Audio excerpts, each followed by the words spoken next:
Are you looking to channel your inner Mrs. Claus this holiday season? This apron is just what you need. Hi, I'm Christina, and I love to digitally pattern draft, creating some unique pieces of wearable art. And in this video, we are going to be sewing a charming Mrs. Claus apron that's ideal for holiday gatherings or some cozy days in the kitchen, baking those yummy, yummy cookies. It's an easy festive pattern that you can personalize and make a lovely addition to your holiday wardrobe. So let's get started on this fun Mrs. Claus apron. I'm going to start by using patternprojector.com, and it is so easy to calibrate. You just set the size you want and then pull it to the edges of your cutting mat so that I have a 24 by 36 inch mat. I pull the edges to how it is. Even if my projector's skewed a little bit, it actually pulls it in just right, and it will project the proper size at the proper skew every single time. This is an amazing project, or is an amazing website. If you have not checked out patternprojector.com yet and you use a projector in any of your sewing patterns, you definitely need to check it out. They are amazing. So now that I have it all calibrated in, the easiest calibration I've ever done, I'm actually going to bring up my pattern and lay out my fabric and start planning how I'm going to cut this girl out. Now, I first started by thinking I'm going to try to cut some of my doubles first on the fold here, but as I was kind of looking at the amount of fabric I had and how my patterns was looking, I knew I was going to have to change it up a little bit and actually start with my biggest pattern piece, which is pretty standard. So the fact that I was trying to do it a little bit backwards is kind of like, you should have known better. So I moved my stuff around and I cut out my largest pattern piece first, that large skirt. Had to just do a quick snip when I was moving between the two cutting boards. Now I'm going to fold it in half and cut everything else out on the double. Now I do have to make sure that I am aware of when my front and backs of my folded fabric don't match up, because there are going to be a few different places where that is. So it's something I have to kind of look at and watch for, because it is something that I have to definitely watch for. So I'm going to be kind of moving my pattern around and manipulating a little bit to see how best I can fit it on the fabric that I have.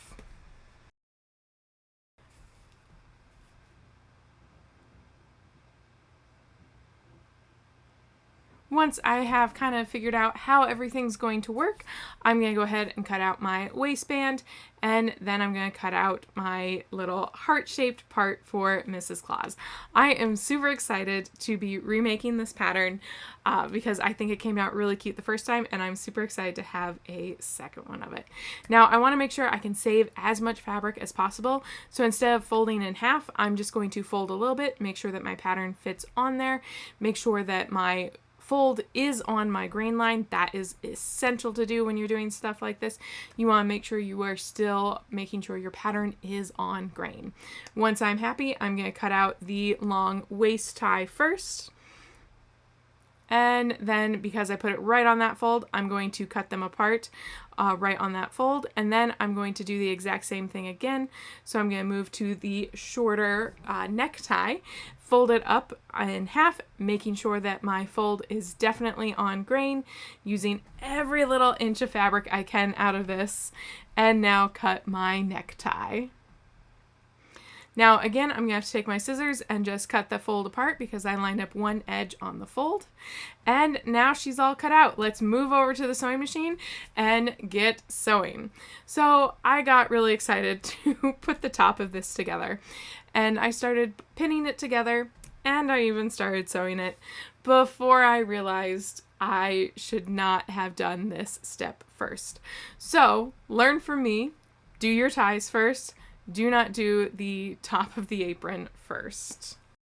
So now that I finally realized I need to do the waist, or just the ties in general first, I'm going to move back over to them.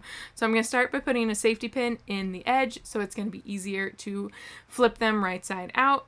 bring my sewing machine back close, and I'm going to sew each one of my waist ties and neck ties closed. I also want to make sure that I'm back stitching at each of the corners. That just makes it a little bit more secure when you're cutting the fabric down so thin near those areas. It just helps it be that much more secure. Then once I have them sewn together, I'm going to clip the corners, trim down the point, and clip the point off. There we go. Now we're on to another tie.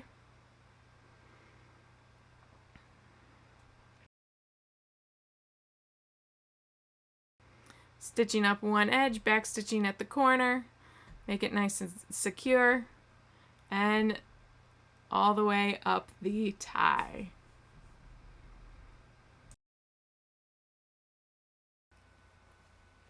Again, clipping the point and the corner, trimming down the edge so that there's not a lot of bulk there.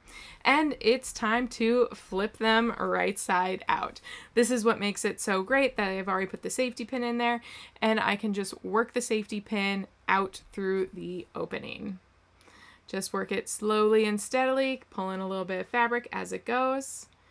And there we have it. We now have the tie turned right side out. Next, you're going to want to use a point turner to really crisp up that point.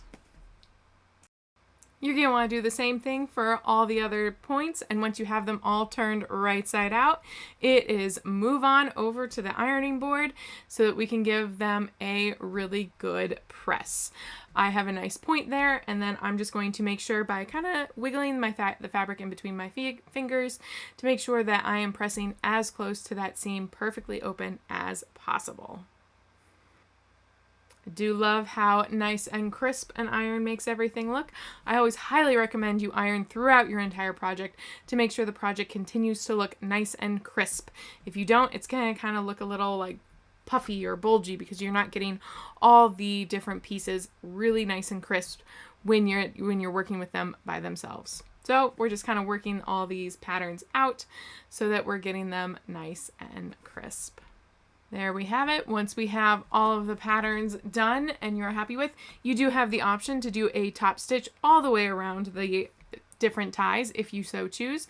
That is not a required step. I chose not to, but you can do that. Next, we're going to put our neckties in between our two front panels. So where they should line up, I'm going to pin them in. Make sure they are nice and lined up, and also so that they will not catch at another part of the seam.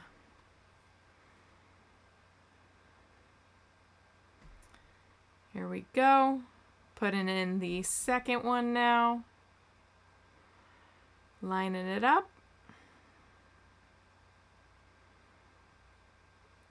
And giving some extra pins for stability. Now I can finally finish the very first stitch I was trying to do, which is sew the two fronts of my heart apron together. So I'm just going to finish pinning around the edge so that it doesn't move on me, and so that those ties don't accidentally slip in between and I have to unstitch for some reason. Here we go. Let's continue sewing all the way around, pulling my pins. I also like to backstitch over each one of those ties because those ties will get a lot of pressure put on them because they are what's holding the apron up. They are what you're going to pull on when you're tying it behind your neck. So it's just one of those things. I like to give it a little bit extra thread on both ends of the tie.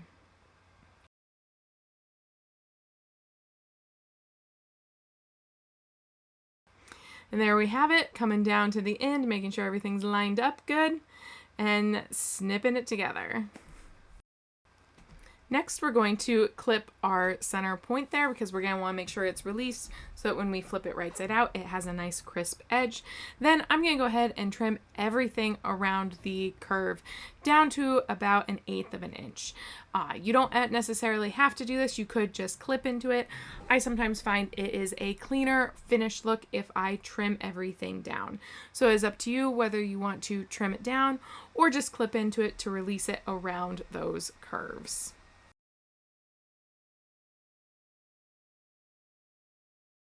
Now that it is trimmed down, it's time to turn it right side out. So I'm just going to work with it, and I'm going to use my hand to really push out those curves as best I can and get it to lay really nicely. Once I kind of have it into a really nice lane, I'm going to move over to the ironing table and give it a really good press. Once again, it is super important to iron all along the way. I'm just going to kind of use my fingers to make sure I'm getting everything out as far as possible so that I don't have any fabric kind of like stuck in between those seam allowance. Oh my goodness, it's turning out so cute. I absolutely love how this heart-shaped apron looks. Now it's back over to the sewing machine, and I'm going to start by sewing the top part of the waistband to the top part of my apron to the heart part. Once I have those edges lined up, we're going to sew it at my 5/8 inch seam allowance all the way across. There we go. That way that's already done with.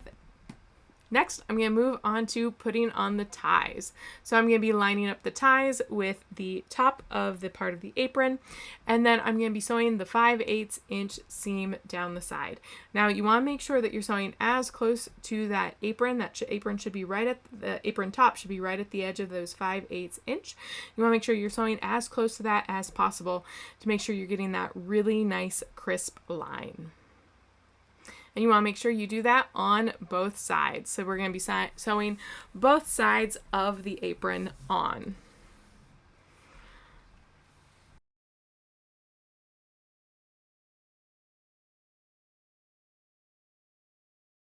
Once we have it, I'm just going to kind of do a check, make sure everything looks good. Looks good to me. Now it's time to actually sew up that skirt. So I'm going to start by actually finishing the sides of my skirt. So I'm just going to do a tiny turn hem on both sides. Since it is on the straight of grain, I'm not going to worry about it too much. I've done these tiny turn hems a lot, and when it's on the straight of grain, it's much easier to do than when it's on a curve or something like that. So I'm just going to go ahead and do it by hand as I see fit. If you do not feel super secure about doing that, there are multiple ways you can do this. You can press the line, you can press the double turn in first, or you can sew the single line, press it in, and then do a second press so that you have that guiding stitch line to go off of. And then it's time to do the other side. So turn in and stitch all the way down. There we have it. All good to go. Next, we're going to add our gathering stitches along the top. Sewing machine came unthreaded. Let's rethread that. Make sure I have some nice long ties or nice long ends so it's easier to gather in my skirt. So I'm going to add one row of gathering, clip nice long threads, and then I'm going to add a second row of basting stitches so that I can easily gather my skirt. Now that I have it all prepped, I'm going to pin it on. So I'm going to pin center to center and give that a pin in, and then I'm going to pin edge to edge, and I'm going to pin that as well. Then I'm going to actually start pulling in my fabric. So I'm going to use the bobbin threads. It's always better to use the bobbin threads because of tension. So you want to make sure that you are pulling those bobbin threads instead of the top threads. Now you can definitely pull the top threads, but it's easier with the bobbin. So I'm pinning the other side and then pulling those threads in. Then I'm just going to take a pin and kind of make sure those gathers are as even as I possibly can get it. It takes a little bit of work to really make sure that they work even, but I find sometimes dragging a pin over those gathers really helps even them out. Once I feel like they're pretty well evened, I'm going to go ahead and pin it all together so it stays where I want it when I am sewing.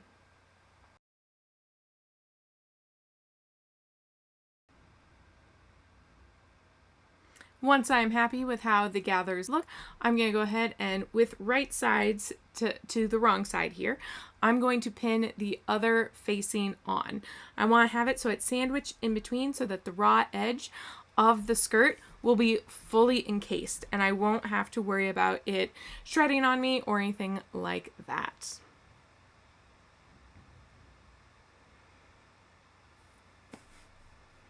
Then once I have it pinned, I'm going to move back over to the sewing machine, and I'm going to sew that 5/8 inch with that gathering. I want to make sure that the gathering is not pulling up funny or you're catching it funny, all things that can happen when you can't see your gathering while you are sewing. So it's just good to go slow, good to use a few extra pins, and to make sure that your gathering's not pulling up funny at all. Once it is clipped, I'm going to go ahead and press all these seams down, or I'm going to press them open and then down and in. I want them down and in so that they can all be fully contained and fully encased once the once the apron is done. There we go. Now I'm going to be working on the inside waistband. I'm going to first iron up the long edge, and I'm going to iron it more of a 1/2 inch, not 5/8. That way I will definitely catch it. And then I'm going to do the same with the sides. So I just want to make sure I'm paying attention to how I'm folding in the corner. I'm just going to press in both of those sides. Once I have it, I'm going to go ahead and press it up so that it is fully encasing all of those raw edges, including the apron top, the apron skirt, and the apron ties. Then we're going to move back over to the sewing machine, and we are going to do a top stitch all the way around to fully encase and close up that back waistband. Now you can do two options. You can either do it where you're looking at the actual back of the waistband and you can see where it's going and everything. I'm choosing to do it more blind, and I'm actually going to do it on the front of my pattern. That way I can see what the stitching looks like on the front, and because I'm pressed back a smaller seam allowance, I definitely know that I will be catching all of the seam allowances that is folded back because I pressed it at a smaller rate. Now it's time to add some of the detailing. I'm going to start by adding a little bit of fur trim to my hem. So first you probably want to serge the cotton edge so that it does not fray or do anything like that. Then I'm just going to take my fur and I'm going to place it right sides together towards that cotton, and I'm just going to sew more of a 1/2 inch this time since I'm just using a fur ribbon. Going to go all the way across. And then once I get to the other side, I'm going to trim it off a little bit bigger than what I need so that I have a nice little fold back. I'm going to do nice tiny little clips so that I'm not clipping through the fur. And then I'm going to flip it back, feed it under there, and do my final stitch back stitching along the way. Then I'm going to do one more stitch to hold all that seam allowance up. So I'm going to go back to the start there, and I'm going to be stitching through the cotton, and the fur lining all in one go right now. This just helps make sure that the stitch and seam allowances all stay where I want them to. Then when I'm done with this, it's time to add any other type of decorations I want to this fun apron. You can add pockets, you could add fur trim up the center, you can add buttons. It is really up to you. I decided to add a little buckle down at the front and fur up the center and my 3 heart buttons. I love how this came out. And here we have it. We have now completed our Mrs. Claus apron. I love that the top of this apron looks like a little heart, and it's so easy for you to personalize it by changing the buttons, adding different fur. You could even add some pockets, and you could create some really fun memories in your kitchen in this apron. Remember, if you're looking for that pattern, you can find it in the description down below. If you enjoyed this video, please make sure to like and subscribe. That way you can see many other fun holiday themed projects, as well as some digital drafting and other fun sewing projects. I look forward to seeing you in some of my other videos. Happy sewing and patterning!